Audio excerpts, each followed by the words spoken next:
Karena organisasi saya sendiri misalkan ya, milik saya sendiri ya, yayasan saya misalnya, itu visi yang saya bikin ya, visi yang saya bikin, ataukah visi yang dibikin itu adalah visi hasil hasil penyatuan dari beberapa orang tadi. Tetapi begini ya, minggu lalu sudah saya sampaikan ya kalau nggak salah, atau saya share di grup kalau nggak salah itu ya, filenya tentang organisasi. Yang jelas organisasi itu kan kemarin ada 3 hal itu syaratnya kan. Jadi ada kemarin ada tujuan, ada anggota, dan ada sistem atau plan yang mengatur. Gitu ya. Jadi misalnya tadi Pak Bisri kepengen mendirikan yayasan di mana visinya adalah menghasilkan masyarakat yang tidak mampu ini menjadi berpendidikan tinggi semua, misalnya visinya itu. Nah, kemudian dia merekrutlah anggota, mencari guru, mencari karyawan, mencari orang-orang, pokoknya merekrut anggota. Karena organisasi itu visi itu kan tujuan ya, dijabarkan dalam tujuan. Yang kedua adalah anggota. Maka Pak Bisri tadi bisa merekrut anggota-anggota itu, di mana anggota ini nanti digunakan sebagai sarana untuk mewujudkan tujuan tadi. Ya, jadi tujuan tadi misalnya ada guru, karena kan tidak mungkin Pak Bisri sendiri Pak yang mengajar sehingga nanti bisa membuat masyarakat itu berpendidikan tinggi. Maka Pak Bisri butuh guru, butuh karyawan kebersihan, butuh tenaga administrasi, butuh wakil kepala sekolah, butuh ahli, butuh macam-macam lah begitu ya. Nah ini kemudian direkrut semua menjadi anggota organisasi, di mana melalui orang-orang itulah ya, melalui para guru, melalui karyawan, melalui fasilitas gedung yang dimiliki, melalui dana yang dimiliki, baik sumber daya fisik maupun sumber daya manusia tadi dimanfaatkan untuk mencapai tujuan. Itu ya, itu untuk masalah apakah organisasi itu berupa sekumpulan orang yang kemudian mencetuskan suatu tujuan sehingga terbentuk organisasi, ataukah bisa juga dari individu sendiri. Tapi kan begini Pak, misalnya organisasi saya tadi ya, atau organisasi Pak Bisri ingin menghasilkan alumni membuat masyarakat yang tidak mampu berpendidikan tinggi. Mungkin Pak Maskor nggak setuju dengan visi itu, sehingga Pak Maskor nggak mau gabung di organisasi itu. Di yayasannya beliau, saya nggak mau Pak, itu saya itu tujuannya ingin dapat uang banyak, diajak seperti itu misalkan gitu ya, karena visinya nggak sama ya, maka nggak akan masuk di dalam organisasi itu. Dan kalaupun masuk ya percuma, karena Pak Maskor tidak akan bisa berkontribusi bagi pencapaian tujuan visi organisasi tadi. Jadi itu untuk pertanyaan yang berkaitan dengan organisasi ya. Tadi saya lihat di makalahnya Pak Fitonik dan Pak Bin sudah lumayan bagus, lumayan bagus sehingga insya Allah sudah bisa dipelajari dari situ ya. Jadi di situ seperti kayak kemarin slide saya sudah saya kirim apa belum. Jadi yang tentang organisasi itu kan ada 3 kemarin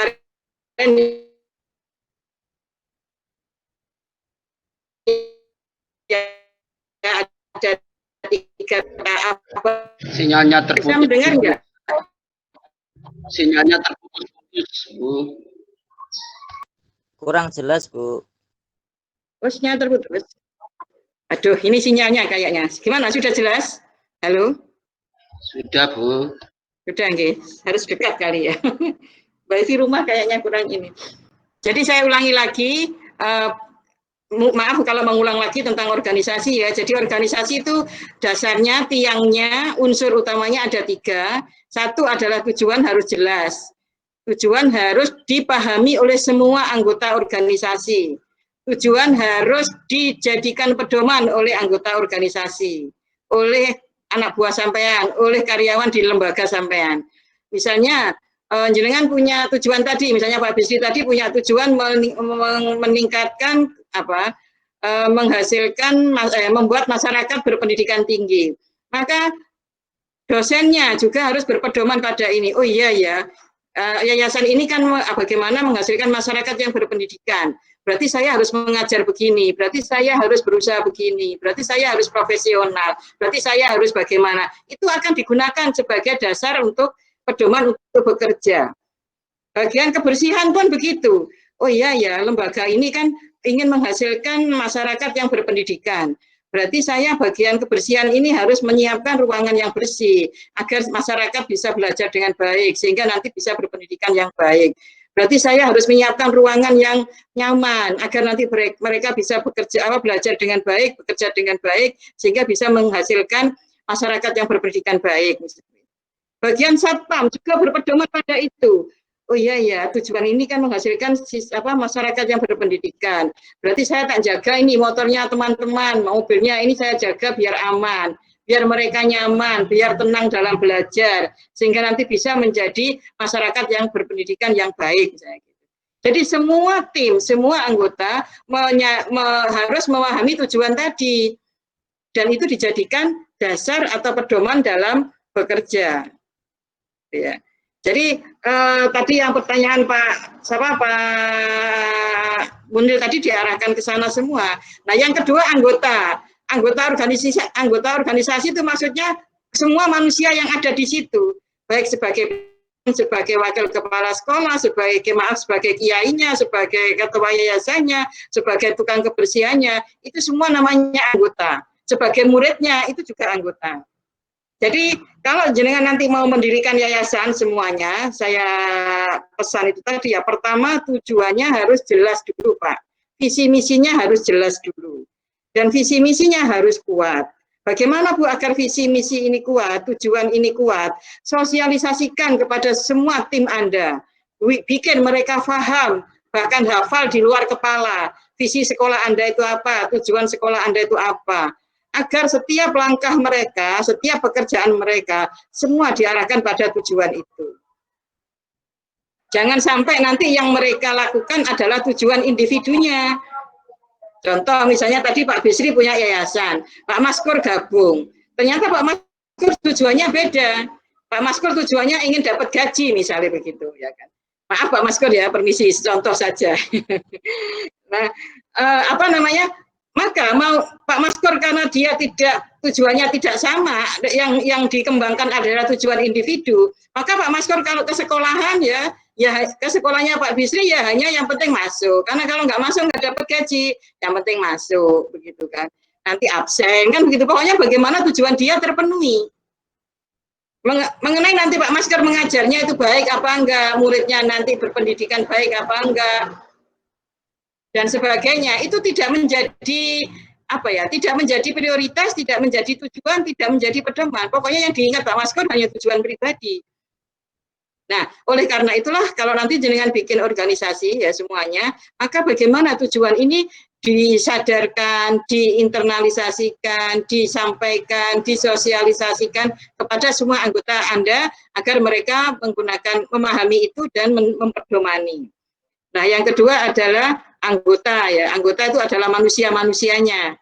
Kenapa Bu kok harus ada anggota? Karena melalui anggota inilah nanti tujuan Pak Bisri itu bisa tercapai.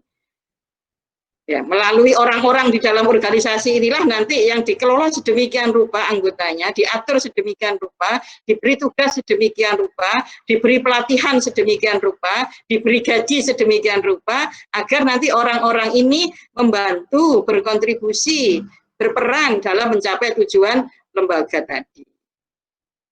Itu yang kedua ya. Yang ketiga, bahwa sebuah organisasi itu harus punya sistem yang jelas, harus punya aturan main, atau mungkin punya ADART kalau ya salah ya kalau dalam organisasi, punya statuta, punya undang-undang dasar bahasanya begitu ya. Yang isinya adalah tentang aturan main bagaimana organisasi itu dijalankan, bagaimana anggota itu harus bekerja. Jadi yang penting 3 itu aja Pak. Mudah-mudahan semuanya nanti bisa memiliki lembaga-lembaga seperti yang jenengan inginkan ya, dan harus dikelola dengan sebaik mungkin. Karena jangan sampai seperti yang saya ceritakan, maaf ya, biasanya orang Islam itu senang bikin lembaga, berlomba-lomba bikin yayasan, bikin sekolah, tapi setelah itu nggak diurusi. Seakan-akan sudah masuk surga karena sudah wakaf misalnya ya, sudah bikin sekolah, sudah dapat amal jariah terus ya, jariah mengalir terus. Mana bisa mengalir kebaikan, wong sekolahnya nggak baik, kok bisa mengalir kebaikan? Kan ya enggak juga gitu ya. Oleh karena itulah sistem ini ya, pesan saya kalau nanti jenengan bikin lembaga atau jadi pimpinan, sistemnya harus diperbaiki. Misalnya sistem apa Bu? Sistem bagaimana misalnya perekrutan kepala sekolah, pemilihan kepala sekolah, sistem perekrutan guru, sistem perekrutan siswa, sistem penggajian, kurikulum, sistem kenaikan kelas, pokoknya semua sistem yang ada di situ, sistem sarana prasarana, sistem kalau ada hibah, pokoknya semua hal ya, semua hal harus ada aturan main. Bikin aturan yang jelas, bikin aturan yang terbaik. Di mana aturan ini yang terbaik ini dibikin agar tujuan lembaga tadi bisa tercapai. Nah, sistem ini juga harus kuat. Jadi tadi tujuannya harus kuat, anggotanya harus kuat. Ya, anggota itu akan kuat manakala dia berperan, ya digerakkan, dimotivasi. Ya. Yang ketiga, sistemnya juga harus kuat.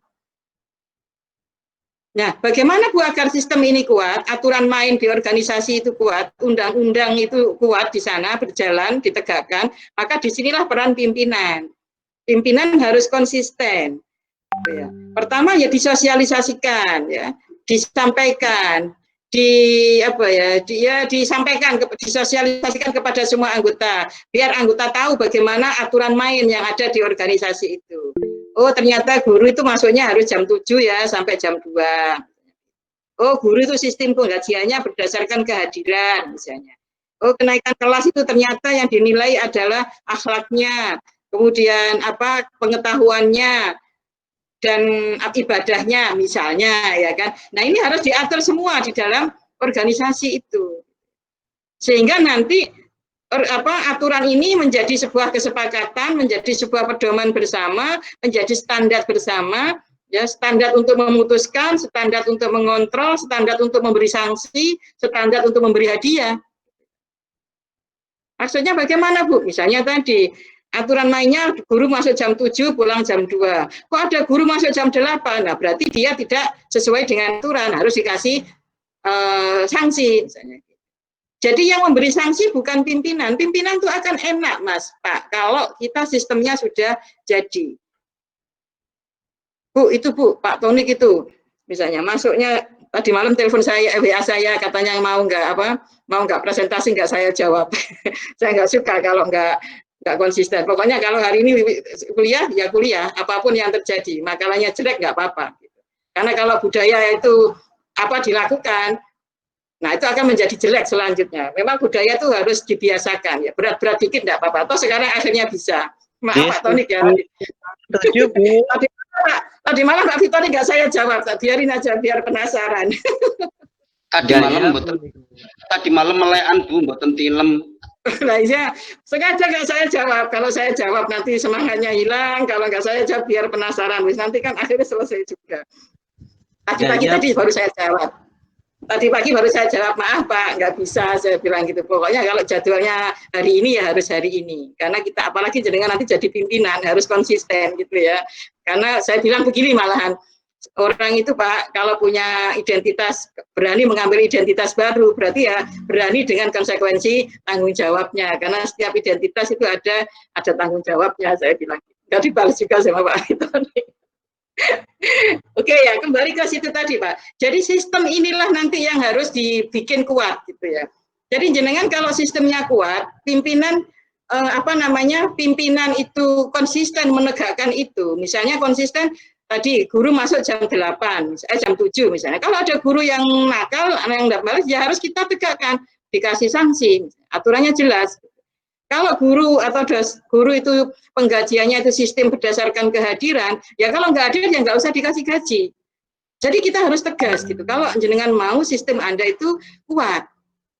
Nah kalau kepala sekolah saja, pimpinan saja tidak konsisten dengan aturannya, maka nanti lama-lama seperti tadi saya contohkan ya, wah kemarin pertemuan pertama Pak Fitoni itu enggak apa-apa ya, diundur 1 minggu enggak apa-apa. Nah, nanti selanjutnya akan begitu terus. Nah, sistemnya akan rusak nanti, sistem perkuliahan kita, gitu ya. Jadi ini yang dimaksud bahwa kita pimpinan itulah yang harus mengendalikan agar sistem itu tetap tegak. Harus konsisten gitu. Kalau enggak gitu nanti kacau gitu, lembaga jenengan akan kacau dan sulit berkembang menjadi lebih bagus. Jadi ini sistem ini aturan main. Maaf ya, misalnya kalau sistemnya sudah bagus, misalkan pimpinannya umroh sampai berapa bulan pun, itu organisasi tetap jalan. Maaf, pimpinannya nggak ada tuh, organisasi masih tetap jalan. Karena yang menjalankan organisasi itu pada dasarnya adalah sistem, aturan main. Masalah gaji, nggak usah nunggu kepala sekolah yang lagi umroh. Gaji kan sudah jelas berdasarkan kehadiran. Ya sudah, Pak Munir hadir berapa kali, Mas Hanif berapa kali, Pak Mat Sabar berapa kali, kan sudah jelas hitungannya. Dan semuanya sudah tahu, gitu kan. Jadi nggak ada masalah. Misalnya masalah kenaikan pangkat, ada guru yang mau naik pangkat, aturannya kan sudah jelas. Misalnya harus mengajar sekian pelajaran, harus punya karya buku sekian. Kalau sudah itu kan ya oke, sudah gitu ya. Jadi semua unit, semua unsur-unsur di dalam organisasi akan bisa berjalan ketika sistemnya sudah kuat. Oke, ini ada pertanyaan dari Mas Hanif. Apakah komponen harus ada dalam organisasi dan bagaimana cara mengembangkan organisasi secara ideal? Mungkin tadi sudah saya jawab kali ya dari Mas Hanif tadi ya. Jadi intinya komponen dalam organisasi itu minimal ada 3 tadi. Ya. Nah, bagaimana bisa? Ya itu tadi dikembangkan. Tujuannya dikembangkan, orang-orangnya dikembangkan, sistemnya juga dikembangkan. Nah, maksudnya sistem di sini misalnya, Bu, apakah sistem ini bisa berubah? Bu, bisa, selama itu menjadi lebih bagus. Nah, orang-orangnya bagaimana? Ya, orang-orangnya dikembangkan, misalnya di profesionalnya ditingkatkan, kesejahteraannya ditingkatkan, terus kompetensinya ditingkatkan, motivasinya ditingkatkan. Ketika mereka semua ini bisa maksimal, ya kan, maka kan proses pencapaian tujuan juga menjadi lebih mudah, bisa lebih maksimal. Nah, kalau bicara tentang apa yang bagaimana, jadi yang dikembangkan memang ya 3 hal ini memang unsur utama ya dalam organisasi. Tapi dalam manajemen kan ada 5 hal, ada 5 unsur ya. Ada kurikulum, ada kesiswaan sesuai dengan yang di makalah itu ya, yang saya bagi itu. Nah, itulah sebenarnya yang dikembangkan Pak Hanif ya. Jadi jadi begini, manajemen itu bisa dilihat dari 2 sisi. Satu sisi adalah proses manajerialnya. Ya. Yang kedua adalah substansi. Substansi itu adalah ruang lingkup yang dibahas atau yang dikelola dalam manajemen. Jadi proses itu ya nanti yang kapan ya? Yang ada manajemen, jadi ada perencanaan, pelaksanaan, perencanaan, pengorganisasian, penggerakan dan pengawasan ya. Itu namanya proses manajemen Pak. Jadi bagaimana di pengembangan ya 4 proses ini, 4 tahap ini yang harus dikembangkan. Bagaimana bikin perencanaan yang sebaik mungkin. Bagaimana mengorganisir orang-orang itu sebagus mungkin. Bagaimana menggerakkan mereka semaksimal mungkin. Dan bagaimana mengawasi mereka sedetil mungkin. Nah, ketika 4 hal ini dilakukan, insya Allah proses organisasi akan menjadi lebih bagus. Nah, yang selanjutnya bisa dilihat dari aspek aspek istilahnya itu aspek komponen-komponennya, ruang lingkupnya, yaitu kurikulum, pegawai, siswa, sarpras, dan humas. Maka 5 hal ini Pak yang harus dikembangkan. Nah, proses pengembangannya apa? Ya nanti kita diskusikan di minggu depan itu ya, di jenengan makalah-makalah itu ya. Jadi bagaimana misalnya pengembangan humas. Humas ini bagaimana, tujuan apa sih humas itu? Humas itu tujuannya bagaimana meningkatkan partisipasi masyarakat terhadap lembaga kita. Dan bagaimana mereka berkontribusi bagi peningkatan lembaga kita. Maka ini kita maksimalkan, sehingga nanti teknik humasnya ditingkatkan, ya kan, kemudian sehingga nanti semakin banyak masyarakat yang berkontribusi bagi lembaga, otomatis sekolah Anda juga semakin ringan, semakin cepat berkembang. Jadi saya jawab singkat saja, bagaimana pengembangannya, cara pengembangan. Jadi satu, pengembangan dari aspek proses manajemennya, yaitu perencanaan, pengorganisasian, penggerakan, dan proses evaluasinya. Dan yang kedua adalah pengembangan pada aspek ruang lingkup bidang-bidang yang ditanganinya, yaitu bidang kurikulum, bidang sarpras, bidang siswaan, bidang kepegawaian, dan bidang humas. Itu ya. Oke, nanti kalau belum paham bisa dilanjut. Bagaimana cara mengetahui dan mengembangkan potensi yang ada pada orang yang ada di organisasi sehingga bisa sesuai dengan bidang masing-masing. Oke ya, jadi memang begini. Dalam pendekatan tadi di makalahnya Pak Bin kalau nggak salah ya. Jadi memang manajemen itu ada 3 ya, teori manajemen ya. Ada manajemen klasik, ada manajemen neoklasik, dan ada manajemen modern. Nah, bicara tentang bagaimana memahami bidang masing-masing, berarti ini lebih dekat dengan manajemen neoklasik. Atau saya jelaskan sedikit, kalau tadi Pak Bin sudah menjelaskan, saya tambah sedikit, tidak apa-apa ya, maaf tadi saya nggak ngikuti. Jadi kalau manajemen klasik, itu manajemen yang lebih menitik beratkan pada hal-hal yang sifatnya rasional dan formal. Intinya di situ ya, maaf kalau tadi penjelasan Pak Bin tidak begitu, tapi bisa saling itu aja ya, bisa saling dilengkapi ya. Jadi intinya kalau saya memaknai manajemen klasik itu adalah proses pengelolaan yang apa ya, yang modelnya itu lebih kepada hal yang formal dan rasional. Formal itu artinya contoh, misalkan kuliah seperti ini, yang penting ada nama saya Bu, walaupun yang penting ada HP-nya Bu, ikut Zoom, orangnya tidur. Nah itu namanya masih klasik gitu Pak. Nah ini kalau hanya ada orang ada HP-nya kan orangnya mungkin bisa saja ke belakang atau kemana. Jadi yang kuliah sekarang HP-nya bukan orangnya. Nah ini masih klasik kalau masih seperti ini, serba formal, serba formal. Saya hanya lihat orang, oh ini ada namanya berarti hadir gitu. Padahal orangnya nggak ada misalnya gitu. Nah hal-hal yang masih berorientasi pada formal itu adalah manajemen yang klasik.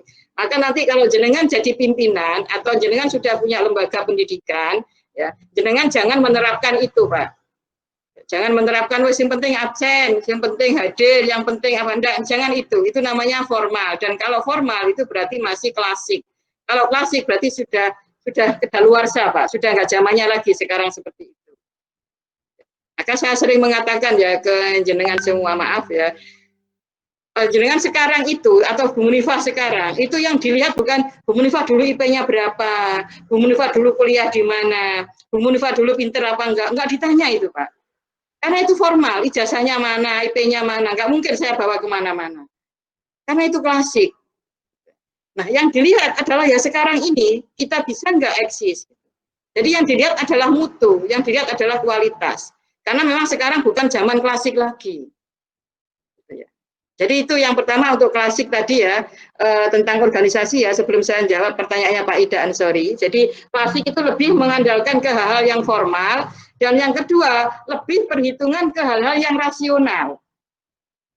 Contoh, jadi lebih ke materi yang rasional. Contoh misalnya begini, di sini ada Pak Zainal Arifin. Pak Zainal, jenengan nanti malam itu ya lembur ya, nanti saya kasih uang tambahan 50.000 misalnya.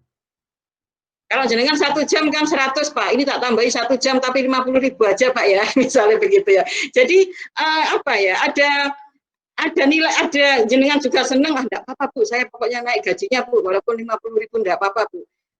Biasanya kan 1 jam 100.000 Pak, tapi ini 50.000 aja Pak ya. Ya Bu, enggak apa-apa. Jadi hitungannya itu hitung-hitungan rasional terus. Kayak lembur itu juga gitu. Contoh misalnya begini, Pak Bu Munifah biasanya misalkan di sini Pak Bin ya, Pak Bin biasanya dengan 1 hari itu kan gajinya uang sakunya kan 100.000, tapi biasanya kan ngajarnya hanya 2 kelas. Maka sekarang tak kasih ngajar 3 kelas Pak ya, tapi gajinya 125 saja. Nah, berarti kan sekolah untung 25.000. Pak Bin juga untung, merasa untung gajinya naik, dan tidak apa-apa lah, masih naik 25 kok, walaupun tenaga saya berkurang, mestinya dapat 50. Artinya semua serba hitung-hitungan pakai rasional. Itu yang klasik, Pak. Nah, yang kedua, kalau bagaimana kita bisa mengetahui pada orang yang ada di organisasi, maka disinilah yang disebut dengan pendekatan teori atau teori neoklasik. Jadi teori organisasi neoklasik itu bukan lagi yang tadi ya, bicara tentang formal dan lebih ke apa tadi rasional, tapi neoklasik itu lebih menekankan kepada pendekatan psikososial. Psiko itu lebih ke apa ini ya, hati ya, emosi ya, psikis itu ya, emosi dan sosial. Contoh misalnya, saya minta Pak Zainal untuk membantu saya, tidak bicara uang lagi Pak Zainal. Pak Zainal, tolong jenengan bantu ini anak-anak ini, kalau tidak ada jenengan nggak bisa semangat ya. Tolong dibantu nanti kalau ini begini, kalau tidak ada jenengan nanti sekolahnya enggak ini Pak. Akhirnya Pak Zainal begini, aduh saya enggak enak sama Bu Munifah, saya sudah didatangi ke rumah ya, untuk minta bantuan saya. Jadi saya nggak bicara uang Pak, saya yang minta tolong, saya datang ke rumah ke jenengan ya silaturahim, jenengan mau nolak saya kan enggak enak Pak. Nah, inilah yang disebut dengan penggerakan melalui teori organisasi neoklasik itu. Jadi menggunakan pendekatan sosial kemanusiaan, sosial itu manusia ya, kemanusiaan dan psikis. Psikis itu kita bidik ini loh perasaannya, kita bidik emosinya. Wah, saya nanti kalau melas-melas ke Pak Zainal, pasti Pak Zainal nggak mentolong nang aku. Nah, itu namanya kita bidik emosinya gitu ya. Maka nanti kalau jenengan jadi pimpinan, jadi kepala sekolah, punya sekolah baru, masih miskin sekolahnya, nggak usah khawatir.